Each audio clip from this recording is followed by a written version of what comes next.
Bismillahirrahmanirrahim. Assalamualaikum warahmatullahi wabarakatuh. Alhamdulillahirabbil alamin. Wassalatu wassalamu ala Rasulillah wa ala alihi washabbihi wa mawalah. La haula wala quwwata illa billah. Amma ba'd.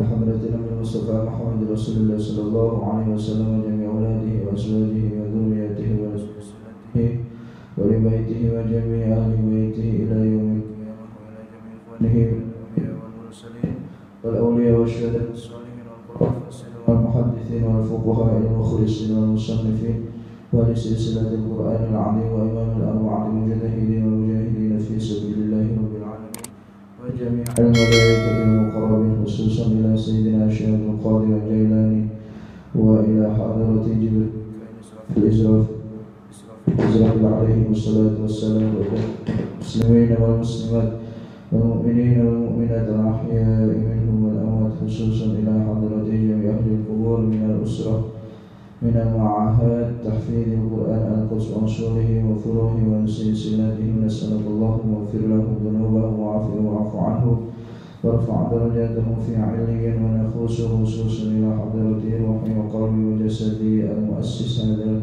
المعهد وإلى حضرة جميع تلاميذي في معهد تحفيظ القرآن القدس وأصوله وفروعه ونسألك الصحة والعافية والبركة بجاه سيدي وحبيبي محمد واجعلهم من أهل الخير واجعلهم من أهل العلم واجعلهم من أهل القرآن ولا تجعلنا وإياهم من أهل الشر وأهل الضير إنك على كل شيء قدير. شيء لله لنا ولهم الفاتحة. أعوذ بالله من الشيطان الرجيم. بسم الله الرحمن الرحيم. الحمد لله رب العالمين الرحمن الرحيم مالك يوم الدين إياك نعبد وإياك نستعين اهدنا الصراط المستقيم صراط الذين أنعمت عليهم غير المغضوب عليهم ولا الضالين آمين. Pasal yang selanjutnya, pasal ini berisi tentang etika seorang penghafal Al-Quran terhadap Al-Quran. Bunyinya, wa min ahammi ma yu'maru bihi an yahdhara kullal hadri, dan sebagian dari hal-hal yang sangat penting yang telah diperintahkan Al-Quran ialah an yahdhara kullal hadri, waspada terhadap hal-hal yang mampu menggoyahkan. Waspada terhadap hal-hal yang mampu menggoyahkan.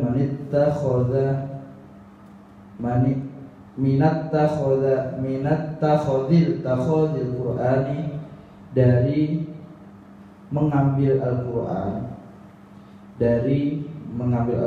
atau menjadikan Al-Quran ma'isyatan, sebagai sumber penghidupan,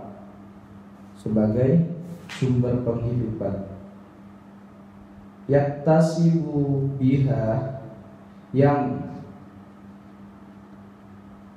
berusaha bekerja biha dengan Al-Quran,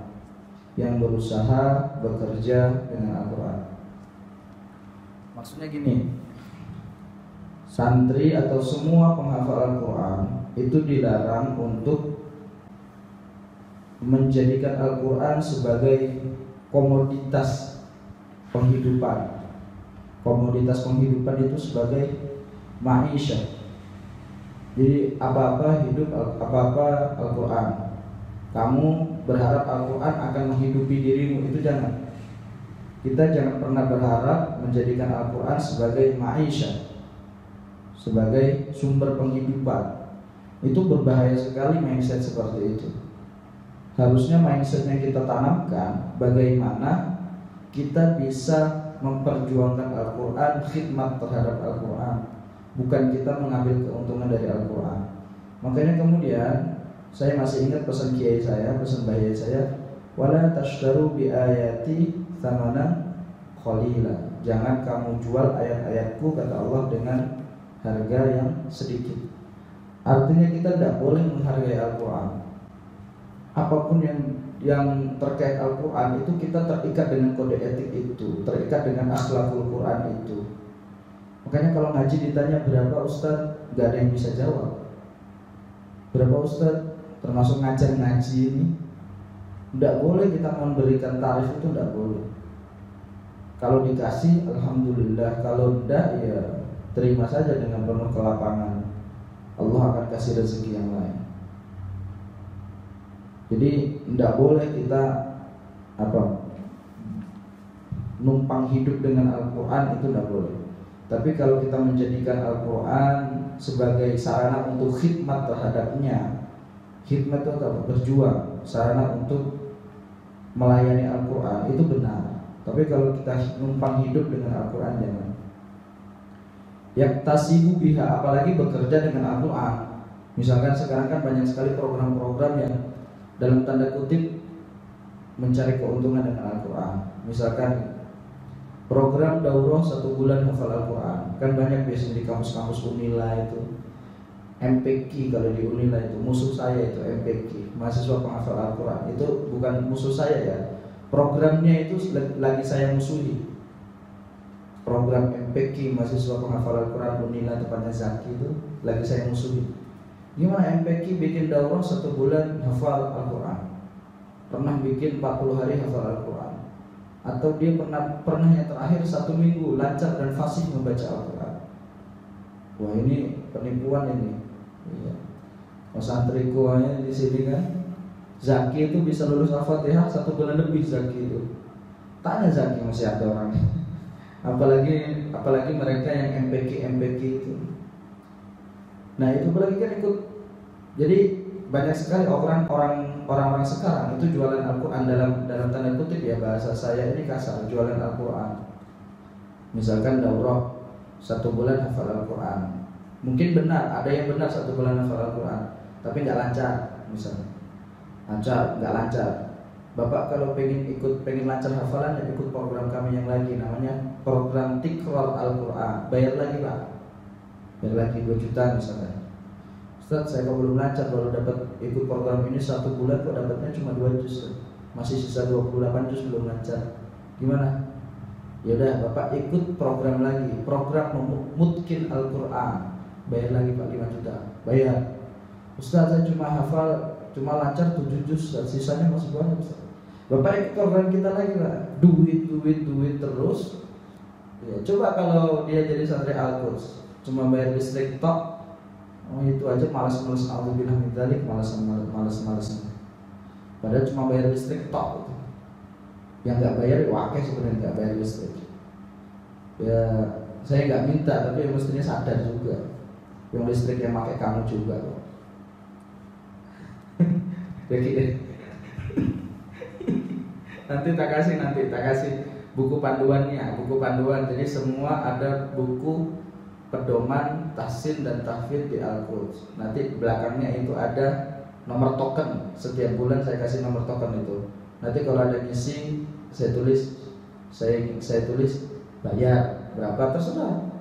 Tapi kalau yang mungkin semua itu udah berapa patokannya, udah tahu minimal berapa. Kalau yang nggak mungkin ya terserah mau diisi berapa. Tapi minimal token kan isinya 25.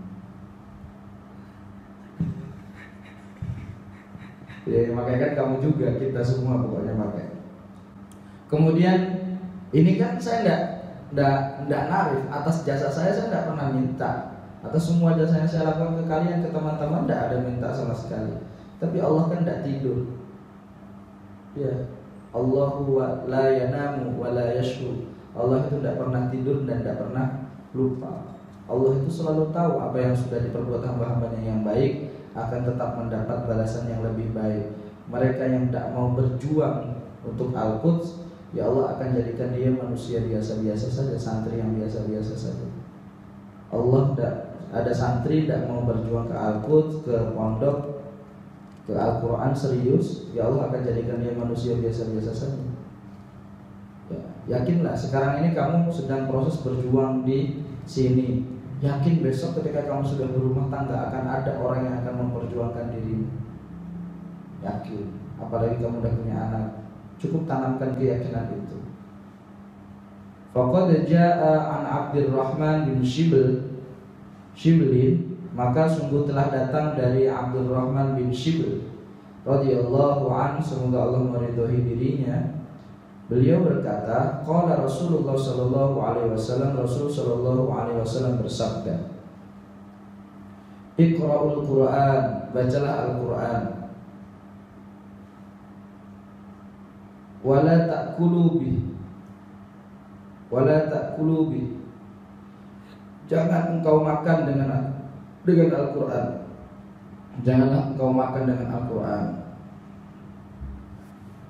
Wala tajfu anhu. Janganlah kamu mengambil keuntungan dari Al-Qur'an. Wala taghlu fi, dan jangan engkau berlebihan di dalam Al-Qur'an. Berlebih-lebihan atau lacut itu lalai, berlebih-lebihan. Jadi ini larangan dari Rasul Shallallahu Alaihi Wasallam. Kita diperintah hanya satu, belajar, mengkaji, mempelajari, menghafal, dan berakhlak dengan akhlak Al-Quran. Etikanya, wala ta'kulu bih, kita tidak boleh makan dari Al-Quran. Jadi guru ngaji dari dulu itu sudah terikat kontrak dengan seperti itu. Beda sama guru bahasa Inggris, makanya kamu cocok. Pendidikan bahasa Inggris itu cocok. Kalau guru bahasa Inggris, narif itu sudah hal yang lumrah. Kalau nggak narif malah dikira nggak profesional. Iya, kalau mereka yang pelajaran-pelajaran umum, teknik informatika kayak Eko, apalagi semua pokoknya yang selain Al-Quran, itu semua itu bertarif. Kalau nggak narif malah nggak dikira profesional. Nah, salahnya orang umum itu mengira bahwa ketika pondok tidak menerapkan tarif tertentu, itu mengira bahwa dia tidak profesional. Padahal pondok pesantren beserta kiai-kiainya, bahkan santri-santrinya, semua itu terikat dengan nas ini. Tidak boleh kita jualan Al-Quran, makan dari Quran aja tidak boleh. Mana-mana saya ini hafal Al-Quran, pamer-pamer gitu. Enggak. Emang ada orang hafal Al-Quran bilang gitu? Enggak. Tidak ada. Tidak boleh kita makan dengan dari Al-Quran, itu tidak boleh. Kecuali kalau memang lain halnya, kalau misalkan kita lagi ngaji, kemudian tuan rumah itu kasih berkat, itu beda lagi. Maka dari Al-Quran, jualan Al-Quran itu tadi kemana-mana promosi. Saya ini hafal Al-Quran, saya ini, ayo bantu saya. Ya, membantu keluarga Allah. Saya ini keluarga Allah, penghafal Al-Quran. Saya ini sedang susah, bantu saya.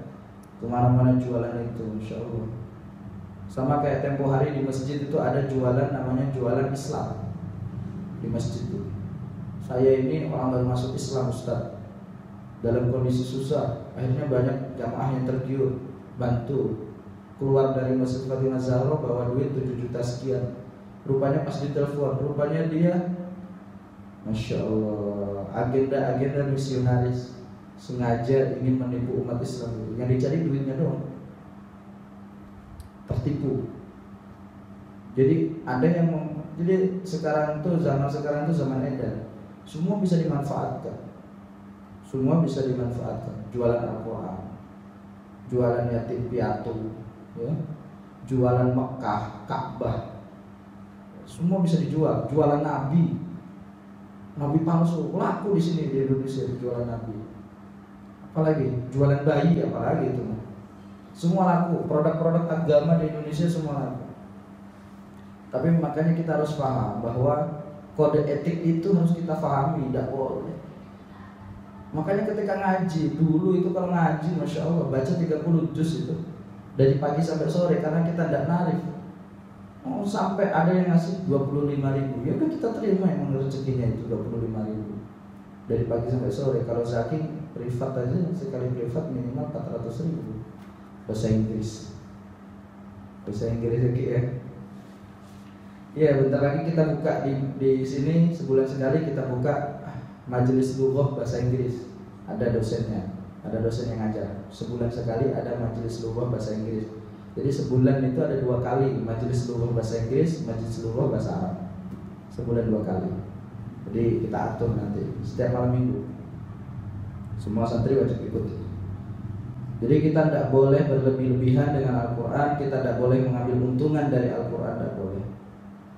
Al-Quran ya Al-Quran, khidmat ya khidmat. Gak ada khidmat itu kemudian punya keinginan yang lain, itu tidak boleh. Wa an Jabir radhiyallahu an Nabi sallallahu alaihi wasallam iqra'ul Qur'an min qabli ayyatiya yaumun min qabli ayyatiya qaumun yuqimunahu iqamal qadh yata'ajjaluna. Bacalah Al-Quran. Dari Jabir radhiyallahu an dari Nabi Muhammad sallallahu alaihi wasallam, Nabi Muhammad bersabda, iqra'ul Qur'an, bacalah Al-Quran. Min qabli ayyatiya qaumun, sebelum datang sekelompok kaum, yuqimunahu, yang istiqomah terhadap Al-Quran,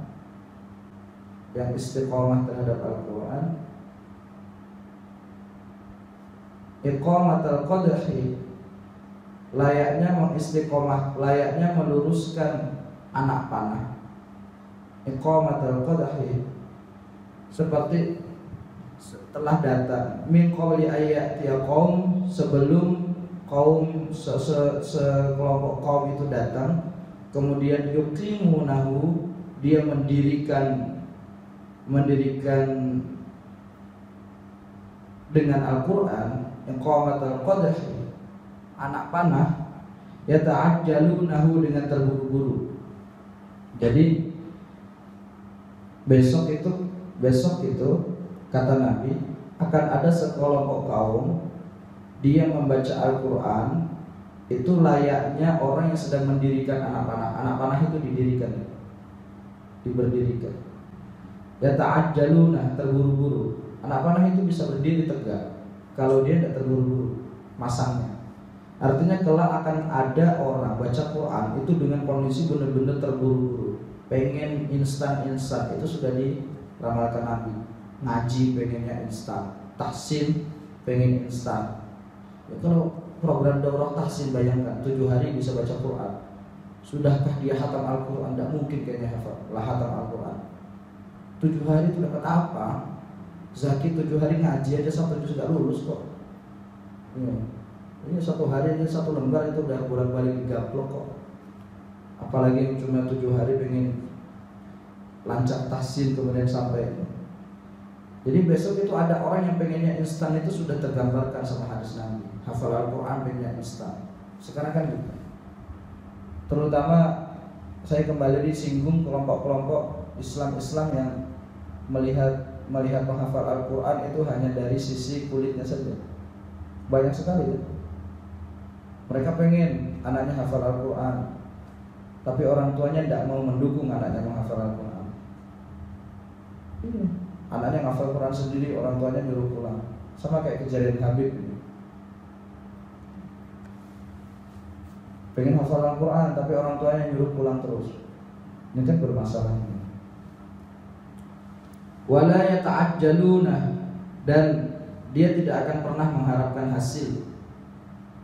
Dan ada orang yang tidak pernah mengharapkan hasil dari Al-Quran, itu banyak sekali. Tidak akan pernah mendapatkan hasil, itu banyak. Jadi bacanya Quran cepat-cepat, instan, dia nggak dapat hasil, itu banyak.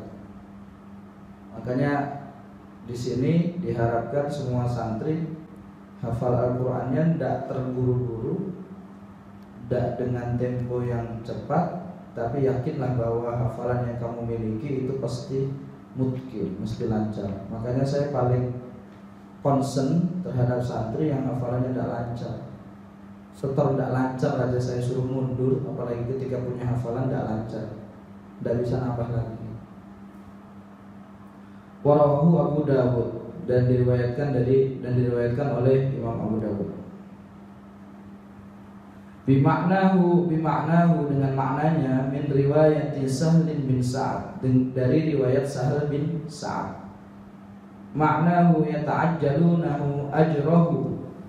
Maknanya yata'ajjaluna ajrahu, itu maknanya ialah yata'ajjaluna ajrahu, terburu-buru mengharapkan balasannya. terburu-buru mengharapkan balasannya. Jadi makna di hadis Nabi kan ada ya ta'ajjaluna itu, yuqimunahu iqamatal qadhi yata'ajjaluna. Yata'ajjaluna itu artinya terburu-buru. Dijelaskan sama Abu Dawud, kemudian dari riwayat Sahal bin Sa'id, maknanya yata'ajjaluna apa? Terburu-buru mengharapkan ajrahu, balasannya, upah. Jadi hafal Al-Quran pengennya langsung upah. Kan banyak kan? Saya hafal Al-Quran pengen nanti dapat balasan, pengen dapat beasiswa, pengen dapat segala macam kepentingan dunia. Apakah itu baik? Ya itu baik, tapi tidak selayaknya dengan terburu-buru. Segala macam yang terburu-buru itu bagian dari langkah-langkah setan. Sudah ada hadisnya. Makanya lebih baik kita menghafal Al-Quran dengan cara pelan, tertata, rapi, dan lancar hafalannya. Imma bimalin, ada kalanya balasan itu berupa harta. Ada kalanya balasan itu atau upah itu berupa harta. Jadi ada orang pengennya ngaji, cepat ngaji, cepat hafal Al-Quran,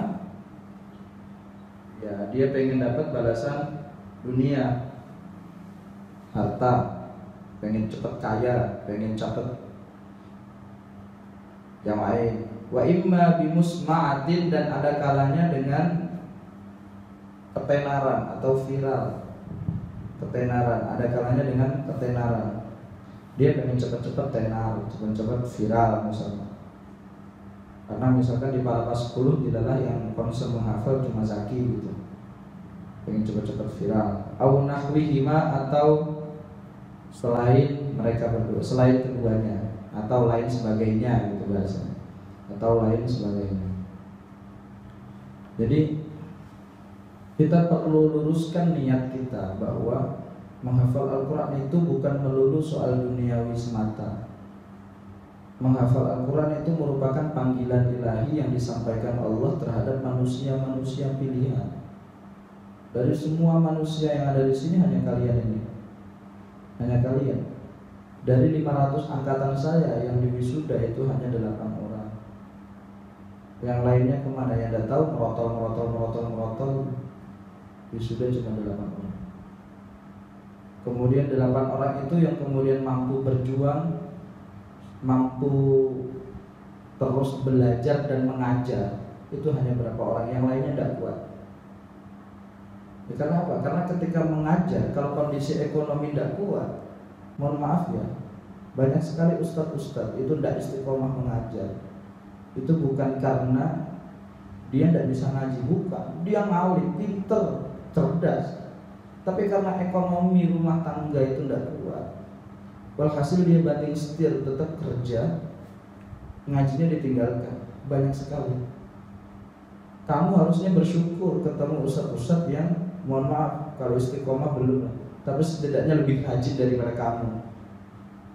Oke. Coba Zaki bolos malam Jumat berapa kali? Haji Novel belum pernah bolos gitu. Zaki bolos malam minggu udah berapa kali? Lukman insya Allah kalau tidak pulang kampung tetap ngaji terus malam minggu, walaupun cuma satu santrinya, walaupun cuma kosong nggak ada itu, saya tetap ngaji. Kenapa? Kondisi ekonomi itu mempertaruhkan segalanya. Tidak bisa. Makanya keistiqomahan itu nilainya luar biasa, penting sekali nilainya. Jangan dikira ngimam subuh itu enak, ngimam subuh itu berat, ngimam subuh itu. Makanya coba kita kembalikan, kita luruskan lagi niat kita. Kita jadi penghafal Al-Quran bukan untuk dunia, bukan untuk hal kecil lainnya, tapi kita untuk hal yang lebih mulia, hal yang lebih besar, yaitu ridha Allah.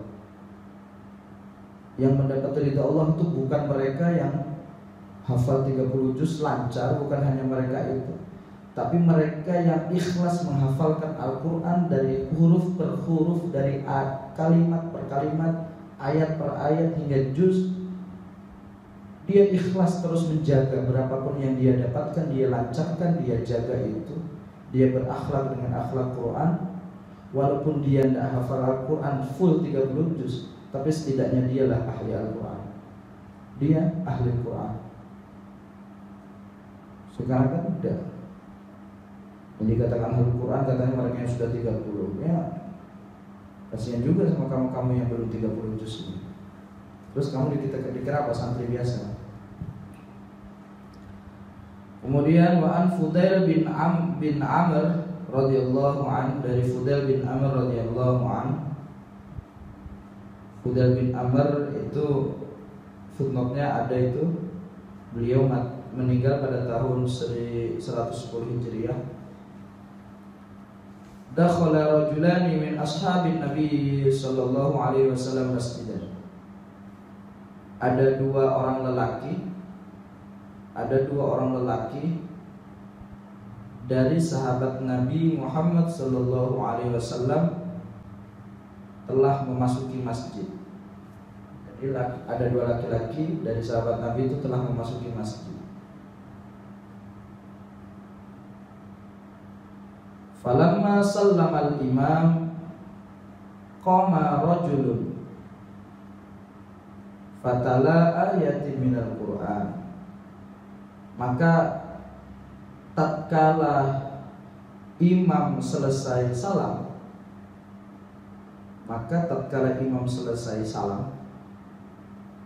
berdirilah seorang laki-laki, fatala ayatin minal Qur'an, kemudian membaca ayat-ayat Al-Quran, Tsumma sa'ala, kemudian dia meminta upah, menanyakan bayaran, menanyakan amplop. Faqala ahaduhuma, maka salah satu dari keduanya menjawab, Inna lillahi wa inna ilaihi raji'un. Inna lillahi itu berarti tanda apa? Kalau orang sudah inna lillahi berarti tanda apa itu? Tanda musibah. Berarti musibah, ada musibah. Inna lillahi wa inna ilaihi raji'un. Sesungguhnya kami milik Allah dan kami pasti akan kembali kepada Allah Subhanahu wa taala. Sami'tu Rasulullah sallallahu alaihi wasallam. Salah satu orang tadi yang ngomong innalillahi itu ngomong gini, Sami'tu Rasulullah sallallahu alaihi wasallam, aku telah mendengar dari Rasul sallallahu alaihi wasallam bersabda, Sayaji'u qaumun, akan datang kelompok kaum, yas'aluna bil Qur'an, meminta upah dengan Al-Qur'an.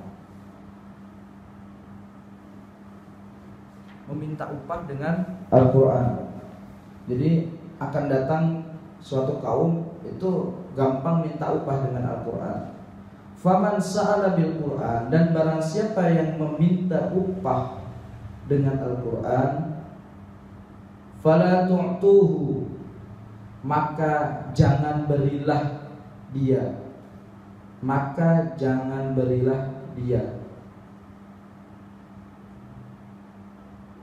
Wa hadzal isnadu munqati'un, dan sanad ini terputus. Sesungguhnya sanad ini terputus. Fa inna Fudail bin Amr lam yasma'is sahabah. Sesungguhnya Fudail bin Amr tidak mendengarkan langsung dari sahabat.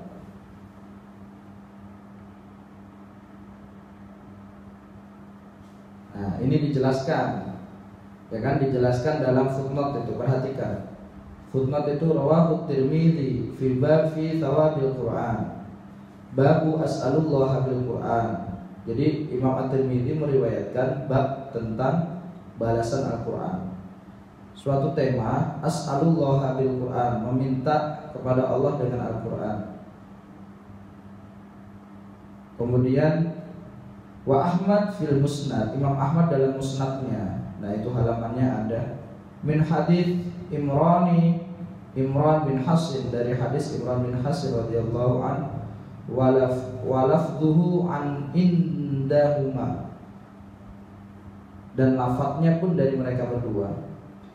Bunyinya gini hadisnya, Man qara'al Qur'an falyas'alullaha bih.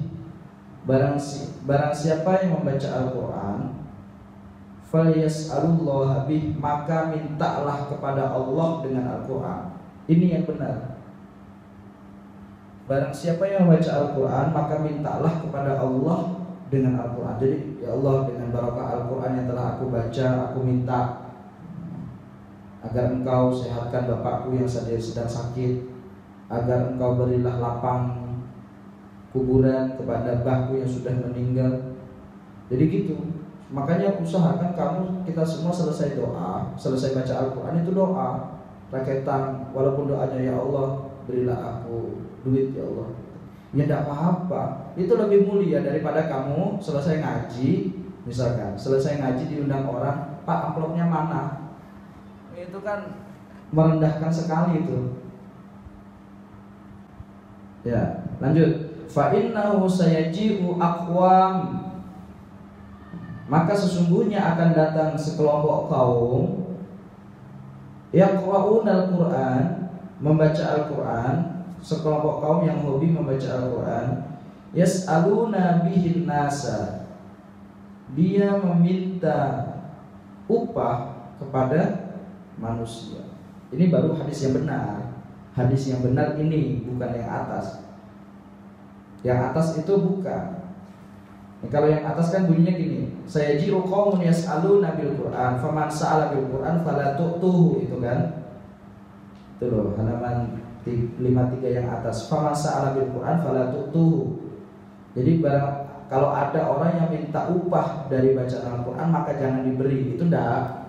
Itu hadis itu terputus sanadnya. Apakah bisa dipakai? Hadis ini bisa dipakai asal tidak berkaitan dengan syariat. Ini bisa dipakai. Jadi ini warning buat kita. Artinya kita tidak boleh meminta upah dari segala macam bentuk aktivitas kita terhadap Al-Quran. Tidak boleh. Ngajar ngaji minta upah, tidak boleh. Ngaji semaan minta upah, tidak boleh. Kamu ditugasin ustadz nyimak minta upah, tidak boleh. Apalagi kamu ditugasin orang untuk mimpin yasin tahlil minta upah, tidak boleh, karena yang dibaca Al-Quran. Kamu ngimam minta upah, tidak boleh. Apalagi semua yang kaitannya soal Al-Quran, apapun yang kaitannya soal Al-Quran itu tidak boleh. Ustadz ngimam kan tidak ada, kata siapa tidak ada Al-Quran? Ayat yang kau bacakan Al-Quran. Ustadz Yasinnya bagian Al-Quran, apalagi tahlil bagiannya Al-Quran, apalagi semua ya intinya bukan hanya Al-Quran. Secara garis besar, apapun aktivitas soal keagamaan kita dilarang untuk meminta enggak, tapi kalau diberi ya diterima. Udah gitu aja Ki ya, enak ya Ki ya. Kalau diberi diterima, tapi kalau enggak diberi ya jangan minta. Ya gitu prinsipnya. Tapi ya masyarakat Palapas 10 ini pengertian kok. Kalau itu ya pengertian, maksudnya ya wis pengertian aja, nggak usah diteruskan. Pengertian. Jadi besok itu sudah diramalkan Nabi.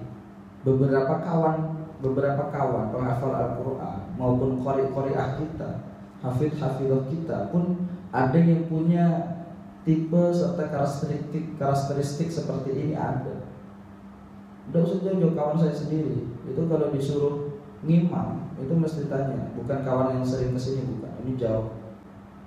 Wani piro? Aku kan jauh-jauh, apalagi aku juara nasional gitu. Selalu nanya gitu. Ada beberapa. Ada ustadz-ustadz sekitar Palapas 10 ini juga ada. Sekitar sana. Di luar Palapas 10. Itu kalau diminta khotib, berapa di situ? Berani berapa? Langsung nanya berapa gitu. Ketika seseorang berani nanya berapa, di situ luluh lantak serta hancurlah kehormatan dia. Makanya itu jangan pernah kamu ngomong berapa, itu jangan. Ya kalau dikasih ya diterima, kalau tidak dikasih ya jangan minta.